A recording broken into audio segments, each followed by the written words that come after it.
Thank you, Joshua. I want to start by acknowledging that I am and Steph and Melissa, we're all on the traditional territory of the neutral Anishinaabe and Haudenosaunee peoples on the Haldimand Tract, which was promised to the indigenous peoples of the area, and less than 5% is actually in their hand. So I think that's a very important acknowledgement.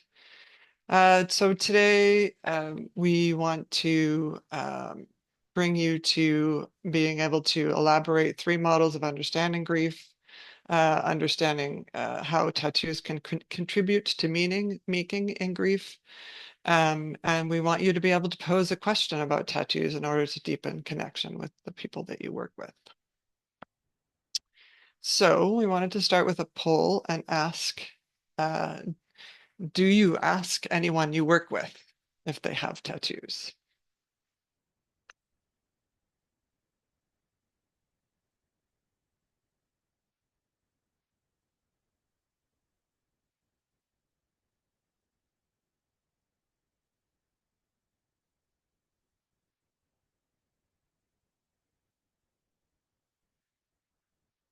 Um, that was a question I forgot to ask, is how we see the answers.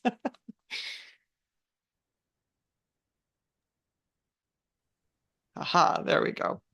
Um, so about how so impressed. 47% of you do ask anyone you work with if they have tattoos. I'm so thrilled to hear that. So 47% yes and 53% no. And 63% of you have tattoos, 37% do not have tattoos. So, and I just want to point out that I am of the no category. I have no tattoos. I just love to talk about them. So that's my other disclaimer. So we just wanted to start briefly with what where we're coming from in terms of grief and our understanding of grief. I always feel like we need to start there so that you understand where we're coming from. And the first one is starting with what grief is not. And I am of the thought that there are no stages of grief, and that's an outmoded idea about grief. So instead, we understand grief to be a full body experience, this sculpture is incredibly evocative of. Um, and um, a more comprehensive idea about and theory of grief is the Strobe, Schutt, and Strobe model of what they call the dual process of grief, where people are considered to oscillate between being oriented towards restoration and oriented towards the loss. And oscillation meaning that you sort of go back and forth. You can go back and forth in moments, in days, in months, and within each. So being oriented towards restoration is about sort of life coming back to the way it was, and being oriented towards the loss is sort of facing the reality of whatever the loss is.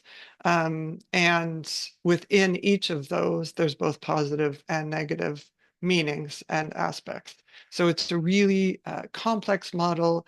There's nothing staged or simple about it. And it's, I think, quite evocative of the human experience. Um, Another important model of grief is Rubin's two-track model, in terms of the tracks of how we function, and how we are, with the relational bond and the death story, and how those inform one another. My personal favorite part of this model is the arrow at the bottom with the time that says days, weeks, months, and years, because it acknowledges that grief is not time limited, that there's no timeline to grieve. It is not wrong to be grieving years later. And so because that's one of the myths about grief is that you should be over it in a certain time frame. And so that's what I particularly like about that model.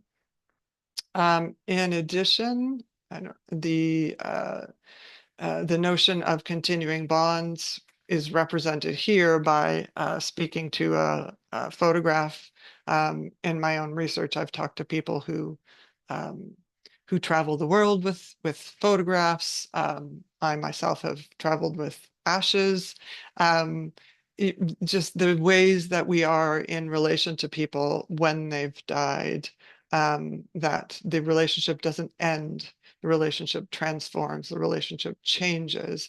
And so the notion of the bond continuing rather than ending is, um, I, I credit Krista Couture with thinking about it more as typical than normal.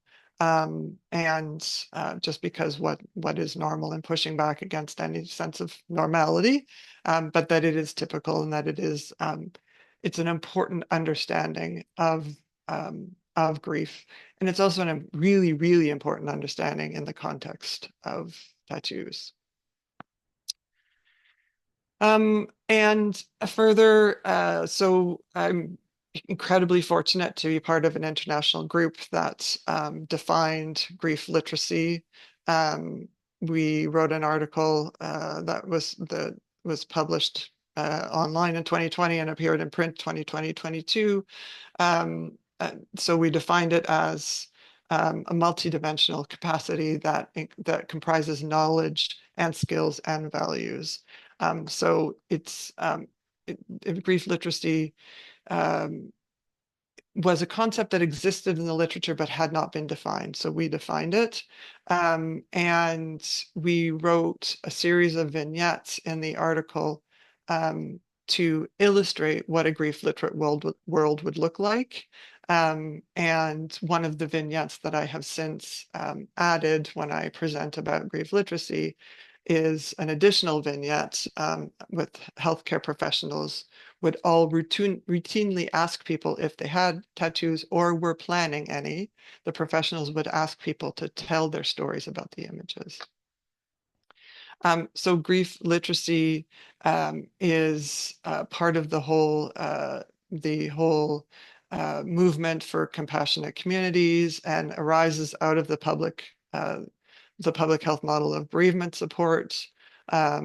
Samar Ayun and Lauren Breen in Australia were part of this research where they first sort of thought about the risk factors for complicated grief and thought that they thought that about 60% of people would actually be at low risk, 30% of people would be at moderate risk, and that 10% of people would be at high risk. And this was in the context of palliative care and trying to sort of triage who who would benefit the most from counseling, because they were aware that that it's just not possible to refer absolutely everyone for counseling. And so this was an effort to triage, so that they thought about that. They thought about the numbers that appear in black, and then they tested them against a population of folks in Australia, and those are the numbers in red, so, which correspond pretty well.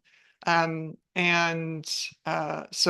the public health model of bereavement support was picked up and sort of changed into an Irish pyramid that includes grief literacy, but which includes it as a fourth level, which the Hospice Palliative Care Ontario organization is using, and some of you might be familiar with.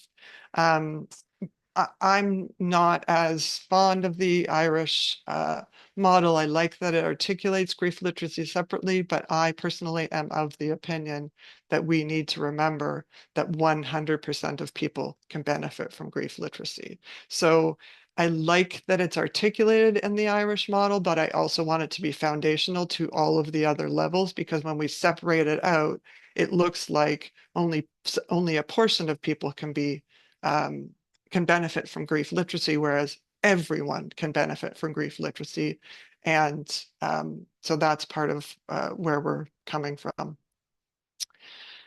So, tattoo stories. I just want very briefly, at the beginning, on the title page, there was an image, and this image are from research that Melissa and I undertook together with originally just the two of us, and subsequently with other folks, and there's a number of images shared on Stories from the Skin on the website. All the images are shared with permission. And in the original project, which was done in 2016, 2017, was all done locally to Kitchener-Waterloo. And we had the opportunity to have a professional photographer do photographs. And so some of the photographs on Stories from the Skin are submitted by folks, and some of them in the presentation.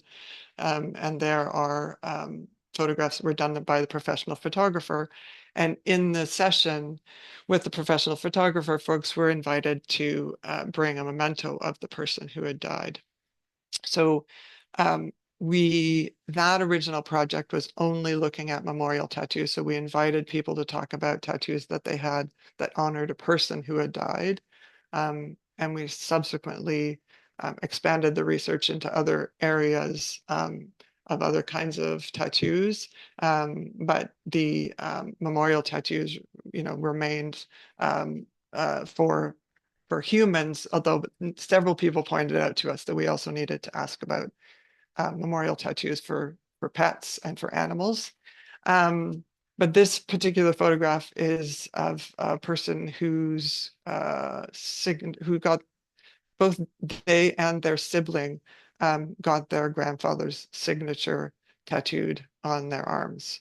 And so the snapshot that they're holding is a snapshot of the grandfather.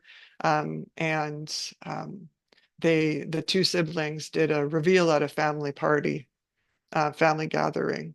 And the immediate response was shock and horror that they got tattoos.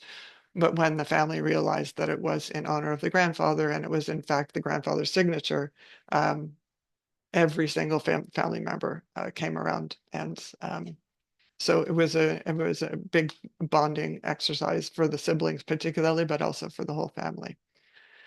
I'm going to turn it over to Melissa. Thank you. So as Joshua introduced me, I am a therapist here in Kitchener-Waterloo. I am also a social worker and participated in the tattoo research with Susan. I myself am a tattooed person as well as a bereaved mother. So the image on the left of the screen is the butterfly in the middle is a tattoo of my son's name. And the image was actually created by a friend of mine after my son died. I wanted an image to memorialize him. Um, and at the time when I did it, which is hard to believe now when you look at how many tattoos I have, but when I did it originally, it was for me an image where if I wanted to describe what the tattoo was about, and if I wanted to let people know that the name Flynn was in the wing, I could. But interestingly, oftentimes people don't see his name. And so it could also just be a tattoo. And that to me was important that I had the ability to discuss him and the tattoo in areas where I felt comfortable or safe to do that. And he was born and died 23 years ago. He had a brother who was alive at the time, and since then he's had three subsequent siblings. And the reason I say that is originally I just had the tattoo of the butterfly. And my oldest at some point came to me and said, Mom, where am I? Like, where's my tattoo? My brother has a tattoo. Where's mine? And for me, it was like, okay, all right, that sure. So the tattoo expanded to be the dragonflies are my three sons, in addition to Flynn, and then the hummingbird that you can see in the image is my daughter. And as this tattoo grew, it turned more into like a memorialization. And in talking about continuing bonds, this idea of like, as my family changed and expanded, the flowers came into the background. My tattoo artist is very talented. So, yes, the flowers were actually put in after the dragonfly images and the butterfly image. And those are my partner and I's birth flowers. And then, as you can see from the image on the right, it expanded all the way down my arm into a sleeve. And for me, this became a bit of, the tattoo on my shoulder there's lots of shadowing and a lot of darkness. And it, for me, explained what grief was like around my family and mourning not just my son, but a family I was never going to have here on earth. And then as it went down my arm, it kind of came that it would go from the wrist up, which is there was lots more negative space in the tattoo on my sleeve because life before grief had a lot more time for shadow or for joy and like expansion. And after grief, it felt much more condensed and shadowed. Um, the tattoo on my left arm, which is much more recent, I felt like the concept of death got lost in my first tattoo. And I really wanted something to honor that death was a part of this. I think we see a lot of times in memorialization where we can get very life oriented. And I was a little worried that I was losing the concept of death in all of this. So on the left arm are orchids. When my son died, the florist covered his casket in orchids, in blue orchids. And you may notice that there's one blue orchid to signify him amongst everything else that is conveying, for me, the idea of death and the colorlessness, which is often how we portray death in movies and cinema, is like there's colorlessness to signify that we are now in a scene that death is a part of. So that is how I've conveyed through art and imagery on my body um, the experiences that I've had here in life with death and bereavement. Thanks. Wow, I actually have not heard all of that, so I love. Thank you, Melissa. And now we're going to turn it over to Steph. Thanks, Susan. So I'm Stephanie. I am a social worker in a hospice. I'm also a research coordinator. I work on lots of different projects for Susan. I got here 2 years ago now. Wow, that's the first time I've been able to say that it's been 2 years. I came to Susan as a placement student when I was doing my master's at Renison. You'll see the photo on the left here is from my bachelor's of social work graduation at the same school. And you'll see in that photo that I'm wearing a locket. In the middle is a close-up photo of that locket. This locket was left for me by my grandma Dorothy when I was 2 years old. And it's it's really sentimental and a really special piece of jewelry. So oftentimes I only wear it on very special occasions, family weddings, graduations, those kinds of things. And I really wanted to be able to bring the last piece of my grandma with me everywhere I went. So I kind of floated the idea at family Christmas this past Christmas. I was like, I'm gonna get a tattoo. And my mom was like, you already have so many, please stop. And I was like, no, no, I'm gonna get a tattoo for grandma, which it's my mom's mom. So that was kind of why I thought it was important to float the tattoo to her before I went and did it, because I also know she does not like any of my other tattoos. And this was my eighth tattoo. So I have a few. Um, and I was like, I'm gonna bring all of us together in it because the way that I remember my grandma is very much how I view continuing bonds is it's through the memories that I have of my mom talking about my grandma and us looking at photos together. Death was very normalized in my family, and grief was very normalized in my family. My mom works in oncology. My aunt works in long-term care. I ended up in palliative care. So it's kind of a family thing that we're a little bit odd and we're a little bit like grief is a normal thing to talk about. So I went to a local artist and I said, I want to make this tattoo. I showed her this photo in the middle here of this locket and said, I'd really like this locket to be recreated, but I would love 3 flowers to be around it. The daffodil being mine and my grandma Dorothy's birth flower, the holly being for my mom for her birth flower, and then the forget me not being that all of my memories of my grandma are in my mom's memories and now mine. So that's kind of how this piece came to be. And now I get to carry it every day and bring my grandma with me everywhere I go and in everything that I do, which feels much more of an authentic representation of how I view grief and how I view death. I take every single person that I've lost with me everywhere I go in some way or another, whether it's on my body as a tattoo or just in my memories.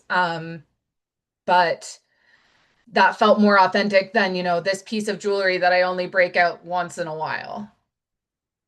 So, yeah, that's my tattoo. And I'll pass it back to Susan. Thank you. That's lovely. Thank you both. I really, really appreciate that. I want to go on to share a few more tattoos from our research that I hope I can sort of weave in some of the threads that I'm hearing, both from Melissa and from Steph, that we heard throughout the research. So these side by side tattoos are on the left it's the father, on the right it's the mother. Their firstborn son died on the day that he was born, and the father very soon after got the tattoo with his initials. And years later, the mother they went together, the two of them went together, and the mother always intended to do it and for various reasons didn't do it. So years later got the tattoo that is adapted from a miscarriage tattoo that she had seen online. Um, and she's adapted it to have the two hearts outside to be the siblings who were subsequently born after the firstborn died, and then her heart, and the little one's heart in utero. And the father and the mother went to both appointments together. They described it as a bonding activity. And so one of the things that I love about this tattoo that Melissa didn't mention, but that I know, is part of her story as well, is there's sometimes a myth that when children die, it breaks up marriages, and in so many stories that we heard the stories that we heard pushed back against that myth. And for this couple, getting the tattoos was a bonding exercise, even years apart. And also years apart, remembering a child in really, really different ways, and different placements. They're both, more or less visible, but really a bonding exercise. So that was one couple that we interviewed together. Another couple that we interviewed together, their adult son died by suicide. And so they found these words, focus, love, appreciate, in something that their son wrote. And so all members, their other son and daughter had the words in different places on their bodies as well, but they all had the focus love appreciate tattooed on them in his handwriting. And the father, who's the arm in the bottom, and the mother, who's the arm on the top, talked about literally, in the case of the father, rolling up their sleeves to engage people in discussions of suicide prevention. So one of the things that really came out in the research was people's people's amazing advocacy, that they were pushing back against stigma, that they were pushing back against the stigma around tattooing. They were pushing back against the stigma around grief. In some cases like this, they were pushing back around the stigma around suicide. They any kind of silence, they were pushing back against the silence around stillbirth. And that came through loud and clear with so many people. And even for people who had tattoos in more private places that were less visible, it still felt like, for them, it still felt like pushing back against that kind of stigma. So that was another couple that we interviewed together. This tattoo I particularly love because it incarnates continuing bonds. Because Angelina, whose name is there and who is represented by the butterfly, is alive and well, and is sitting on a peony, which memorializes Angelina's great grandparents, who she never met. So the person with a tattoo is Angelina's mother, and she honors her grandparents and her daughter, and and this tattoo for her creates and honors that relationship.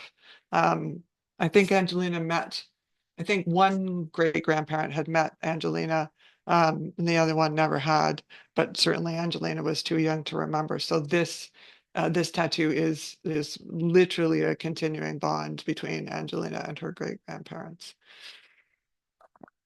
And the peony, Susan, just the peony Oh too. yes, She brought pictures. So the peony was her grandparents grew these big peonies along the side of their house. And that was something that the mother of Angelina remembered distinctly and felt like the image that would represent these people when thinking about memorializing them. and it also honors their heritage, because it's the flower of, I think it's the flower of the Azores, but that it honors the country that they came from and the culture that they came from. So that was really important. I was just gonna say it. Melissa, jump in if you think I'm missing anything. So thank you. Um, another two so this is two different mothers. So on the left is one mother, on the right is another mother. And we've put these together because in some ways these two mothers have incredibly similar stories. They both had very young daughters who died of cancer. One was named Riley, one was named Avery. And similar stories. They've chosen tattoos to honor their daughters. However, they've chosen very different tattoos, and they've chosen to have them in places that are more or less visible. And so the woman on the left, the mother on the left, these are the backs of her shoulders, so it's quite visible, at least in summer. She started off because Love Never Dies, with the Riley and the infinity symbol is her first tattoo, and it's relatively small. And she was afraid of the pain, discovered that it wasn't so painful, and so got the very large cherry blossom branch on her other shoulder. And she describes it as, her her daughter's life was like cherry blossoms. It was brief but intense. And but both, it's similar to what Melissa was saying, similar and different. So the woman on the left has other children, and her children said, why don't you have a tattoo for us? And she said, this is my way of having Riley with me. You're with me. And so different from Melissa, she chose not to include her other children, whereas the woman on the right included her other children. So Avery is the angel, or the heart with angel wings at the top, represented by the heart with the angel wings at the top. There's two siblings who are the other two hearts. And for those of you who don't know, the beads are bravery beads. Sick Kids Hospital has, this is a practice of Sick Kids Hospital. And these children are given beads when they go through various treatments. And the purple bead is indicative of end of life. And so the mother took some of these beads to the artist who designed this tattoo. And it's an absolutely sensational tattoo, very colorful, very beautiful. They all are. But this one particularly just I find stunning. But it's in a very, very private place. Very few people are going to see it. And yet they both were very clear that this made them more connected to their daughters. So we put them side by side. Want to add anything, Melissa? Okay. And finally, this lovely family. So there's so many wonderful stories to tell about this family. So the parents are on the right. The photograph in the middle is the son who died. The photograph is being held by, I think, a niece. Then it's a brother-in-law, I think. I don't know. It's six members of a family who all got the same tattoo on the 10th anniversary of the death of the young man in the photograph. The father has his portrait tattooed on his arm, but the very first tattoo that he got was the tattoo that his son got before he died. And both parents they had never had a tattoo. They were not happy when their son got a tattoo, and they immensely regretted criticizing their son's tattoo. And so the father, his first tattoo was this by the same artist, the same tattoo that his son had. And all of the mothers and fathers' tattoos pertain to their son and nothing else. That's the only tattoos that they have. And when we interviewed them, it was about, I don't know, 12, 13 years. It was after the 10th anniversary, and they were already planning what they would do for the 15th anniversary. Um, and they had a number of tattoos, but this particular one is all the members of the family who had the same tattoo. So it's also a bonding exercise for families in order to talk more about the person who died. And this family reminds me that when we interviewed them, it was after we interviewed them, Melissa and I had done other bereavement research, and in other experiences, it often started with the story of the death. And after this interview with the two parents originally, we realized that we had not been told how their son had died, because that was not what mattered. When they were talking about that tattoo, it was about the relationship, it was about the bond, it was about the memories, it was about the memorialization. And so sometimes we were never told. It didn't start with the story of the death, because the tattoos were not about the story of the death. The tattoos were about the life that the person lived, the memories that they held, the legacy that they left behind, like the locket that Steph has from her grandmother. And yeah, so sometimes we didn't know. Okay. And then of course we have references because we're good academics. And then we wondered after today if you'll be asking people about their tattoos, ones that they have or ones that they're planning.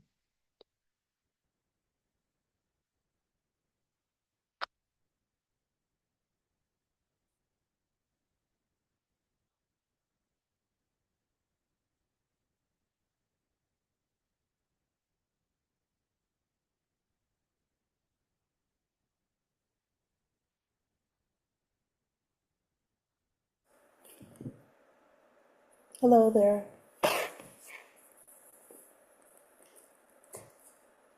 Can you hear me?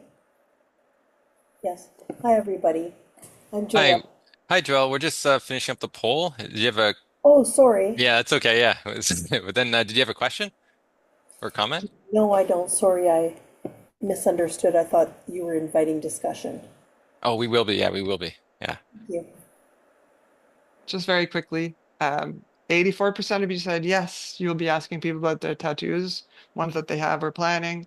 6% said no, and 9% said maybe. So love to hear more about that. So yeah, I'm going to I, stop sharing. I love that. So thank you so much, Susan, Melissa, and Stephanie for that presentation and sharing some of your own experience. So yeah, um, this is a time now where we'll have about 15 minutes. If you have any questions or comments that you would like to share now, feel free to put in the chat or raise your hand, and we'll bring you up to talk. I know, Joelle, you had something you would like to say or discuss.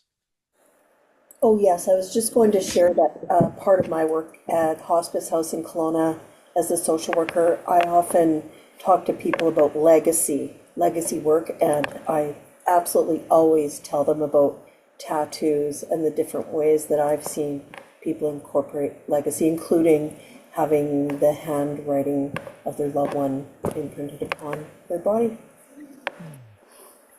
Thanks for this great presentation. Thanks, Joel. The one at the beginning of the on the very first slide with the Mary Ellen tattoo had a wonderful story. If I can just tell you quickly, it was a young woman who got her grandmother. Her grandmother was named Mary Ellen. Both she and her cousin got Mary Ellen tattooed on their shoulders, but they got them on different shoulders because the grandmother had been of an age where though she was left-handed, she was forced to learn how to write with her right hand because that was considered correct at the time. And so she was ambidextrous. So they honored her by getting tattoos on either sides of their body. But what was beautiful was that the woman that we interviewed with the Mary Ellen, in the one in the photo, designed her wedding dress so that the tattoo was visible so that her grandmother could be present at her wedding.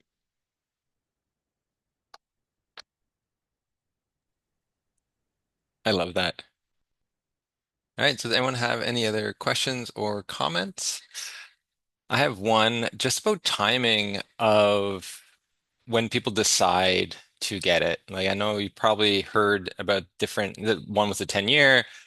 Steph, yours was a little after, more, and then I'm not sure, Melissa, when yours was after the loss. And I was just curious if you could share the time frame question and what your thoughts on that are in the sense of when it comes to processing our grief. I can share about mine. So the butterfly was designed and on my body within about 3 months of the death. And then obviously it's been like the past 20 years of getting all the other tattooing around it. But it was fairly soon after. And just speaking from the research, I think Susan and I were both kind of surprised in there were people that talked about it being just days after.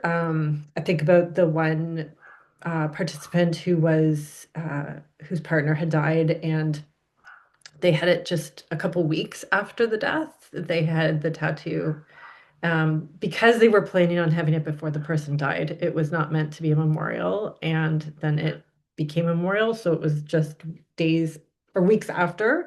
But often we heard it was in the first year people were having a tattoo in memoriam when, of course, they were already an adult person. Sometimes there is the restriction of having to wait. Um, and I wanted to expand just on something Susan said. My partner and two of my adult children all have memorial tattoos towards their brother as well. So just in that idea too of family participation and connection, as well as having to wait until you're old enough to get a tattoo to memorialize as well.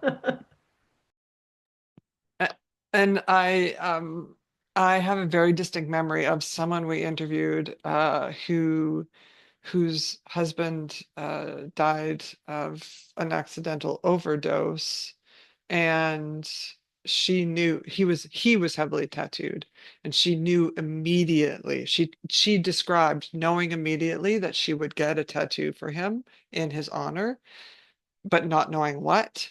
And then days later, or within days, they were at the funeral home making arrangements, and the funeral director asked if she wanted his fingerprints.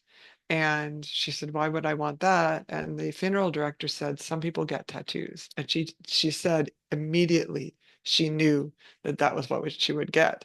And it's so interesting because we tried to reach out to funeral directors to see if if that was just a one-off, if they learned about memorial tattoos in their training, and we couldn't get through to the funeral director industry is a little bit closed. So at the time we just didn't get through to very many people. But that was a very profound experience for her. To add on to what Susan just said, this is something that I offer to families. This is why I ask about tattoos in my work at hospice, is coinciding with, so afterwards I became Susan's student and I learned about this story that she just shared. But prior to that, in my bachelor's of social work, I was actually placed at a hospice, and I had a daughter of a resident who saw that I had tattoos and said to me, "Will you help me design my tattoo for my mom with me and my mom?" And I was like, "Of course I will." And she asked me to help her get tattoos and or not get tattoos, get her mom's thumbprints. And so I like we had already had a different legacy project with fingerprints involved. So it was a matter of, getting a clear fingerprint. And she explained the whole thing. The daughter explained to her mom, like, "I'm getting your thumbprints for the tattoo that I'm going to get." And her mom was like, "I don't know why you have to get a tattoo on your body to remember me by." And she was very like against the idea, but she was like, "Mom, remember, this is just what I want to do for you, for me, for you." And she was like, "Oh, okay, fine." It was very lovely, and it was an honor to honestly be a part of that experience for them. And so now I ask everyone, because I remember that experience and how much it meant to that daughter. She emailed us, I think 6 months after her mom had died, to send my supervisor and I a photo of the tattoo. And unfortunately, I couldn't find it for this presentation. Otherwise, I would show you, with her permission, of course. But it was such a great experience to be able to do that. I mean, my personal tattoo as well. I waited 30 years after the death of my grandmother to get the tattoo. And it was really about solidifying what else I wanted to go with the locket. I knew the tattoo would be the locket. I've always known that I wanted it. And I do have other tattoos planned for people who have died. Specifically, I knew from the day that it happened, when my best friend died when I was in high school, that I would get a memorial tattoo, and lots of our friends did. But the memorial tattoo that everyone got foxes. A fox was his favorite animal, and it doesn't speak to me, to our relationship. And so I haven't decided what to get yet, but we're coming up on 15 years soon, so maybe I'll figure it out. And if I can just add, the other piece about asking about planning is that not just sort of legal age for getting tattoos, but also kind of there's other reasons. Obviously, financial is one of them. Somebody might be planning a tattoo and they can't afford it. There's other people might not be healthy enough. They might have some kind of condition that doesn't allow them to get the tattoo, but they're planning it. But also we had a student who was working on one of the tattoo projects, who was planning a tattoo, but she needed some some emotional and maybe some physical distance from her disapproving family. So she, she was planning it and still is planning it, because I actually spoke to her recently, but doesn't yet have it. So, but has big meaning for her. So, I think it's important to ask that, as well as, do you have any? Yeah, I like that question and just the comment on like planning. And sometimes it can take a long time for, as you said, different reasons. But I wondered too, Steph, if like just being in part of the research that it kind of like spoke to you with a louder voice because you kept seeing everything around. And then you're like, you know what? Now's the time. Yeah. It definitely did. And one of the things, so I worked on the subsequent project that came out of this project really heavily, which was healing tattoos more generally, which is not just memorial tattoos, but also a broader definition. And one of the things that really spoke to me about that project was people who talked about the actual process of getting the ink put in their skin as a type of ritual where they could focus on that pain and also put intention behind it of, sitting in the memories that their tattoos represented, whether it was memories of the person or memories of an event that they went through or an experience they had. And allowing that to be a bit of a catharsis was the word that one of our participants used that I felt fits really perfectly.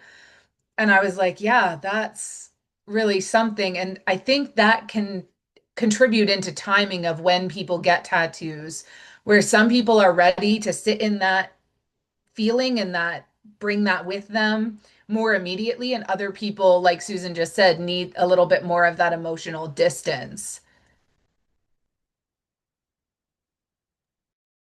I think too, like so like if because the stigma or if the family is not supportive of something like that, I wonder how many people have tattoos and they hide them, right? Like they're in places that no one else can kind of see, but they still it's a memorial tattoo, but more for them. And they would have got it something I said like more visible if they had more support around them. I definitely agree with that. I mean, I hid my first tattoo is not somewhere that's easily hidden. It is on my shoulder here.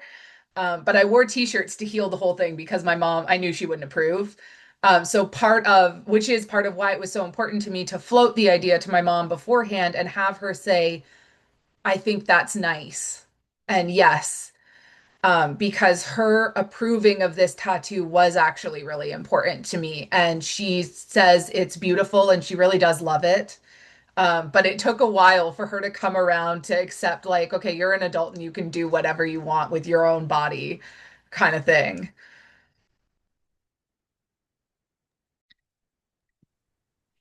Yeah, and one of my favorite quotes from the research was someone who, because we would ask what the person who died would think of the tattoo, and one of the people we interviewed said, "Oh, my mother, it was for her mother. My mother would hate it, but I honor her by dishonoring her." So, and so, sometimes sometimes people came around, and I do think we had some who didn't reveal them, but they do tend to get revealed, um you know in some fashion or another. And like the one at the beginning of the where we started talking about tattoos, that reveal, the family came around, and in other circumstances, they don't. And but it doesn't matter, the person. It's what matters is that the person enjoys it and feels that it is their bond with the person who died. So And I like too how you guys were mentioning it's almost advocacy at points or a way to sort of continue the conversation.